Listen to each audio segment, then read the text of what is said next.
My name's Katie and I'm the competition's chairman for Wales YFC this year. It's been really exciting to work with Cywain over the last couple of months to develop this competition for you all to get involved in. And I'm really looking forward to seeing what the Wales YFC members come up with.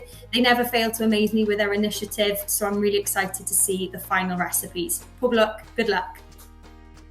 Haia, enw fi 'di Cati a dwi'n aelod o Glwb Ffermwyr Ifanc Nantglyn. Dwi'n falch iawn o gael bod yn un o'r llysgenhadon yn rhan o'r cystadleuaeth yma.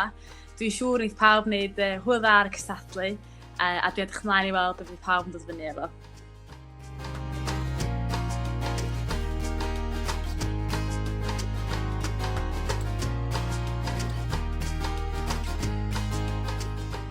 Shwmae, Cennydd Jones fydd yma o CFfI Ponsian Ceredigion yn eich annog chi i ymgeisio ar gyfer cystadleuaeth CFfI Cymru ar y cyd gyda Cywain mwyn hyrwyddo cynnyrch bwyd lleol.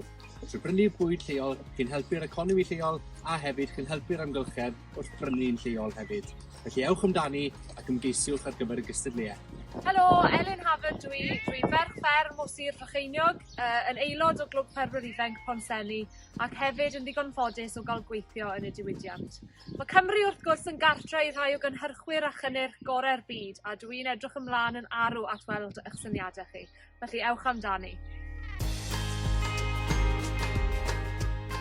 Dwi'n edrych ymlaen iawn i gael gweld syniadau pob. A beth pwysica ydy bod pob yn cael mwynhau hynna'n wrth wneud hyn. Dwi'n edrych ymlaen hefyd i gael gweld be ydy'r prydau mae pob yn cynhyrchu a wrth defnyddio y gorau o cynnyrch Cymru. Ewch at i gweld.